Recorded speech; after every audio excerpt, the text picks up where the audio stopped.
अस्सलाम वालेकुम और welcome back to orange shots. Titan और टाइटैनिक, दो मुख्तलिफ जहाज लेकिन एक जैसी किस्मत।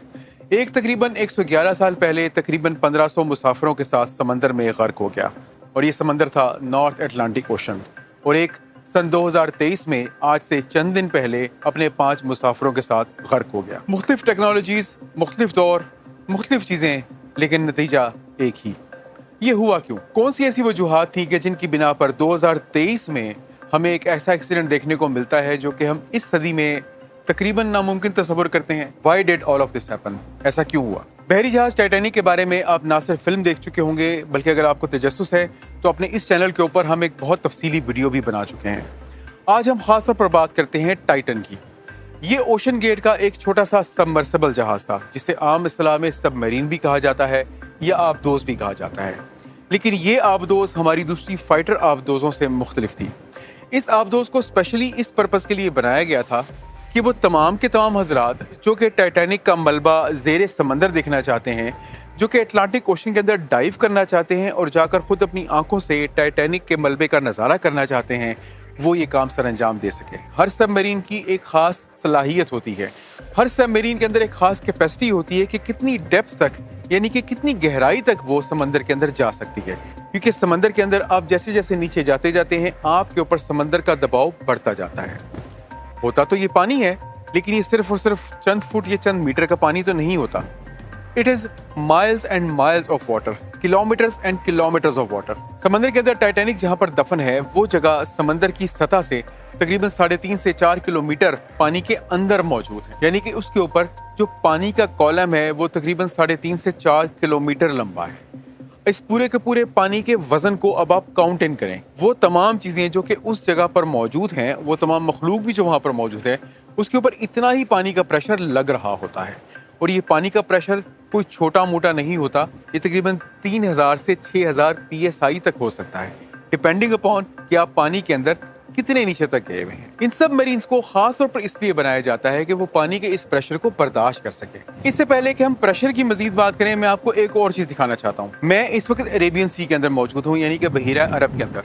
और अगर आपको इस वक्त कैमरे में महसूस हो रहा हो तो मेरे पीछे समंदर आपको ऊपर और नीचे जाता हुआ नजर आ रहा होगा। If you can see it, this is not an animation. आपको पानी के ऊपर लहरें को खास नजर आ नहीं रही हैं, बट देयर इज स्वेल। पानी के अंदर इतनी ताकत मौजूद होती है कि वो हमारे जहाज, इतने बड़े जहाज को भी आराम से स्विंग करवाता है। Nature has its own power. इस सबमरीन को बनाते हुए यकीनन बहुत सारी सेफ्टीज का ख्याल रखा गया, बहुत सारी चीजों का ध्यान रखा गया। लेकिन कुछ रूल्स ऐसे होते हैं कि जिनको हम ये कहते हैं कि इन रूल्स को आपने ब्रेक नहीं करना। उन रूल्स में से एक रूल ये भी होता है कि आपकी हर वो चीज जिसके ऊपर ज्यादा प्रेशर एग्जर्ट हो रहा हो, उसको कभी भी आपने चौकोर नहीं बनाना। मैं इससे पहले एक वीडियो बना चुका हूं जिसमें जहाज की क्लोज विंडोज का जिक्र है और ये राज आपको बताया गया है कि जहाज की बंद खिड़कियों के पीछे राज होता क्या है। उसमें एक पॉइंट मेरा ये भी था कि जहाज की कोई भी खिड़की चौकोर नहीं होती।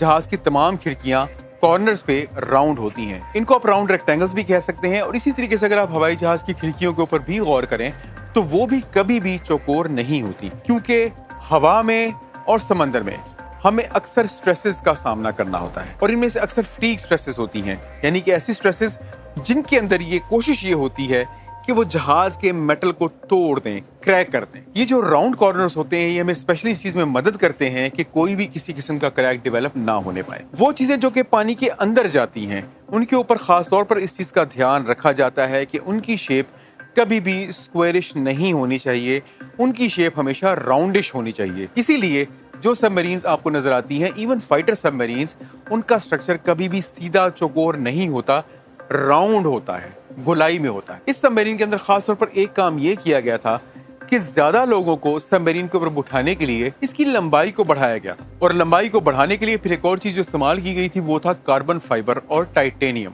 Titanium is recommended. प्रेशर पड़ रहा है तो आप टाइटेनियम को इस्तेमाल करें।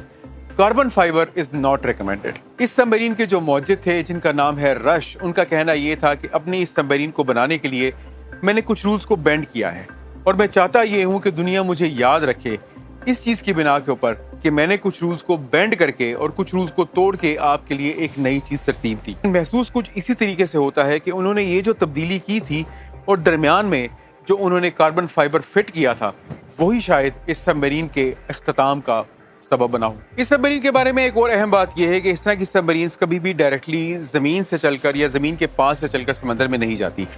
ये सबमरीन एक और जहाज से लॉन्च की जाती है जिसको कहा जाता है मदरशिप। ये जो टूर पूरा का पूरा प्लान किया गया था, ये प्लान किया गया था 17 जून यानी कि इतवार के दिन के लिए, और इसके ऊपर 5 मुसाफिर मौजूद थे। इनमें से पहले तो ऑब्वियसली वही थे स्टॉकटन रश, जो कि इस सबमरीन के मौजूद भी थे और जिन्होंने इस सबमरीन को पूरी को तैयार भी किया था। इस सबमरीन के ऊपर जो 4 मुसाफिर मौजूद थे उनमें थे एक हैमिश हार्डिंग जो कि एक ब्रिटिश मिलियनेयर हैं। इसके ऊपर शहजादा दाऊद सवार थे जो कि एक पाकिस्तानी बिलियनेयर हैं। उनके बेटे सुलेमान इसके ऊपर मौजूद थे और चौथे थे फ्रेंच नेवी के एक वेटरन पीएच नार्जियोले। ये पांचों के पांचों अफराद इस सबमरीन में सवार हुए और 17 जून को 1 बजे इस सबमरीन ने अपना डाइव करना शुरू किया। अगर आप इस सबमरीन का किराया जानना चाहते हैं तो वो था तकरीबन $2,50,000 फी बंदा। लेकिन बहरहाल यहाँ पे ये चीज़ इंपॉर्टेंट नहीं थी, लेकिन आई थॉट कि शायद आप में से कुछ लोग जानना चाहें, इसलिए मैंने जिक्र कर दिया। इस सबमरीन को लॉन्च किया गया था इसकी मदरशिप पोलर प्रिंस से और ये तकरीबन 435 मील दूर थी न्यू फाउंडलैंड से। ये बाय द वे वो रेक साइट है जहाँ के ऊपर टाइटैनिक बरी हुआ हुआ है और मैंने अपनी पिछली वीडियो में जिक्र किया था। आपको बताने के लिए मैं दोबारा बता दूं कि टाइटैनिक का जो मलबा जब गया था पानी के अंदर और जब वो 2 हिस्सों में टूटा था, तो चूंकि पानी के अंदर बहाव होता है, करंट होता है, जिसका जिक्र मैं कई बार कर चुका हूँ, तो अगले और पिछले हिस्से के दरमियान में फासला ठीक ठाक है। It is a few kilometres if I am not wrong. I think 1.5 से 2 किलोमीटर के आसपास फासला है दोनों के दोनों हिस्सों के दरमियान में। तो ये बेसिकली डाइव जहाँ पे कर रहे थे वो फॉरवर्ड हिस्सा था। इस सबमरीन का जो राब्ता होता था अपनी मदरशिप के साथ यानी कि पोलर प्रिंस के साथ, जो राब्ता था वो होता था वाया टेक्स्ट मैसेजेस। 1 बजे से डाइव करना शुरू किया, तकरीबन 2:45 के ऊपर वो वक्त था कि जब पोलर प्रिंस का राब्ता टाइटन से मुनक़ता हो गया। इस चीज़ को इनिशियली कोई बहुत ज़्यादा गलत नहीं समझा गया, कोई बहुत ज़्यादा तशवीशनाक नहीं तस्वुर किया गया, क्योंकि इससे पहले भी 1-2 डाइविंग ऑपरेशन ऐसे थे कि जिसमें इसका राब्ता पोलर प्रिंस के साथ या उस वक्त जो उसकी मदरशिप थी उसके साथ मुनक़ता हो चुका था। But eventually everything was fine और ये बोट वापस आ गई थी। इस बोट के अंदर मौजूद होती थी 2 बैटरीज। एक बैटरी अगर ख़त्म हो जाए तो कोई प्रॉब्लम नहीं होती थी, लेकिन अगर दूसरी बैटरी भी 40% तक आ जाए तो फिर ये लाजमी होता था कि जो पायलट है उस बोट का, सबमरीन का, वो उसको वापस सरफेस के ऊपर ले आए, क्योंकि अदरवाइज उस सबमरीन के लिए वापस सरफेस के ऊपर आना तकरीबन नामुमकिन हो सकता था और डेंजरस था लोगों के लिए। और अगर हम इस डाइविंग ऑपरेशन के पूरी ड्यूरेशन की बात करें तो तकरीबन 2.5 घंटे का डाइविंग ऑपरेशन इसने होना था। लेकिन 15 मिनट बाद ही तकरीबन 3 बजे अपना फाइनल टेक्स्ट मैसेज टाइटन ने सेंड किया जिसमें उसने क्लियरली ये बताया कि they are in distress and they need help. लेकिन उसके बाद आई डोंट नो क्यों ऐसा हुआ, इतनी देर क्यों की गई कि रात को 10:40 के ऊपर यूएस कोस्ट गार्ड को अलर्ट किया गया कि हमारी सबमर्सिबल जो हमने पानी में भेजी थी, हमारा उससे राब्ता दोबारा नहीं हो पा रहा। ये बात है इतवार की। यूएस कोस्ट गार्ड ने आरसीसी यानी कि रेस्क्यू कोऑर्डिनेशन सेंटर हैलिफैक्स को राब्ता किया और उनको कहा कि आप फौरन मदद के लिए पहुंचे, जो कि कनाडा में है। और यूएस कोस्ट गार्ड ने खुद भी अपना सारा का सारा जो काम करना होता है वो उन्होंने शुरू किया। और जब ये यूएस कोस्ट गार्ड ने एमआरसीसी को राब्ता किया था उस वक्त सुबह के 2 बज रहे थे और मंडे ऑलरेडी हो चुकी थी और search and rescue operation start हो गया। सर्च एंड रेस्क्यू ऑपरेशन में ऑब्वियसली पहली चीज तो होती ही ये है कि आपने सबसे पहले उस रैक को, उस जगह को, उस जहाज को ढूंढना है और उसको ढूंढना ही सबसे बड़ा मसला साबित हो रहा था। अंडर वाटर सोनार से गेजिंग की गई ये ढूंढने के लिए कि फाइनली देखा जाए कि अगर मलबा है तो मलबा कहाँ पे है और अगर सबमरीन है तो सबमरीन कहाँ पे है। लेकिन बहरहाल कोई भी चीज ऐसी नहीं मिल पा रही थी। लेकिन उसके बाद फिर एक चीज ऐसी रिवील की गई जो कि पहले नहीं बताई गई थी। रेस्क्यू ऑपरेशन थर्सडे तक जारी रहते हैं, लेकिन थर्सडे को यूएस कोस्ट गार्ड एक ऐसी चीज बताती है दुनिया को जो कि उन्होंने पहले नहीं बताई थी।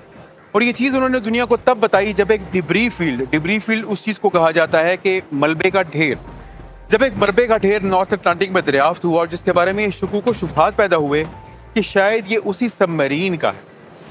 इस डिब्री फील्ड के डिस्कवर होने के बाद यूएस कोस्ट गार्ड ने यह बताया कि इतवार वाले दिन समंदर की सतह से तकरीबन 3800 मीटर नीचे उनको एक ऐसी आवाज उन्होंने डिटेक्ट की थी जो कि बिल्कुल ऐसी थी कि जैसे एक इम्प्लोजन हुआ हो। अब ये इम्प्लोजन क्या चीज होती है?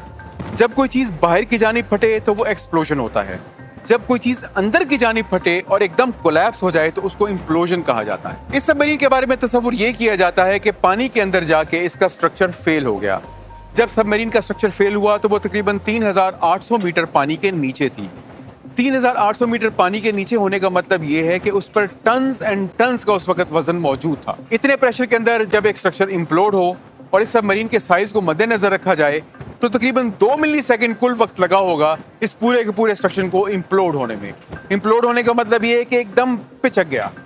और जब ये पिचकता है और खासतौर पर जब सबमरीन का स्ट्रक्चर पिचकता है तो अंदर मौजूद होते हैं हाइड्रोकार्बन्स। हाइड्रोकार्बन्स आप सब जानते हैं, अगर नहीं जानते तो मैं आपको बता देता हूं कि उसके ऊपर जब प्रेशर बढ़ाया जाए तो वो एकदम एक्सप्लोड होते हैं। हमारे जहाज का इंजन इसी प्रिंसिपल के ऊपर चलता है। कि हम प्रेशर डेवलप करते हैं पिस्टन से, अंदर हाइड्रोकार्बन्स एक्सप्लोड होते हैं और पिस्टन वापस ऊपर आता है। ये जब इम्प्लोजन हुआ तो इम्प्लोजन होने के फौरन बाद एक्सप्लोजन हुआ होगा, और इम्प्लोजन और एक्सप्लोजन इतना जल्दी हुआ होगा कि उसके अंदर जो इंसान बैठे होंगे उनको शायद ये अंदाज़ा भी ना हुआ हो कि उनके साथ हुआ क्या है, क्योंकि 2 मिली सेकेंड इम्प्लोजन में लगे होंगे और 5 से 10 मिली सेकेंड एक्सप्लोजन में। और एक इंसान के ब्रेन को ये चीज़ सॉर्ट आउट करने के लिए कि हो क्या रहा है, उसको तकरीबन 25 मिली सेकेंड का वक्त दरकार होता है। यही वजह होती है कि अगर 2 इंसानों ने एक दूसरे के ऊपर बंदूक तानी हुई हो तो बेहतर ये होता है कि एक इंसान फायर ना करे, क्योंकि पहला इंसान जब फायर करता है तो दूसरे इंसान ऑटोमेटिकली 25 मिली सेकेंड के अंदर अंदर ट्रिगर दबा देगा और दोनों की मौत वाक़या हो सकती है। बहरहाल ये तो एक साइड की बात थी जो मैंने आपको बता दी, लेकिन हकीकत यही है कि इम्प्लोजन के नतीजे में उस सबमरीन के ऑक्यूपेंट्स को पता ही नहीं चला होगा कि उनके साथ हुआ क्या है। इसकी पूरी की पूरी तफसीलात सामने हमारे पास तब तक नहीं आ सकती जब तक या तो उस रैक को प्रॉपरली स्टडी ना किया जाए, और या जब तक उस रैक को समंदर में से निकाल कर ज़मीन पर ना लाया जाए और ज़मीन पर लाकर ये तहकीक ना की जाए कि आखिरकार इस पूरे के पूरे इम्प्लोजन का और एक्सीडेंट का क्या वजह बनी और कौन सी ऐसी वजह थी कि जिसकी वजह से पांचों के पांचों इंसान अपनी जानों से हाथ धो बैठे। वजह बहरहाल जो भी बनी हो, लेकिन ये एक हकीकत है कि टाइटन और टाइटैनिक दोनों के दोनों एक ही मुकाम पर 111 साल के डिस्टेंस के बाद डूबते हैं और दोनों के दोनों अपने ऑक्यूपेंट्स की जान का नजराना अटलांटिक ओशन को प्रेजेंट करते हैं। मीन टाइम अगर आप ये देखना चाहें कि टाइटैनिक की असल हकीकत क्या थी और उसकी मुकम्मल कहानी क्या हुई तो उसके लिए टैप कीजिए यहाँ पे, और अगर आप टाइटैनिक के सिस्टर वेसल ब्रिटेनिक के बारे में जानना चाहें तो उसके लिए क्लिक कीजिए यहाँ पे, और अगर आप इनके तीसरे सिस्टर वेसल के बारे में जानना चाह रहे हो तो वो चीज़ मैं नीचे डिस्क्रिप्शन में लिंक कर दूंगा। अपना ढेर सारा ख्याल रखिएगा, दुआओं में याद रखिएगा। With tons of love to my Orange Shorts family and to be Orange Shorts family, this is me Zahid Nisar। आप लोग देख रहे हैं Orange Shorts और अगली वीडियो तक अल्लाह हाफिज।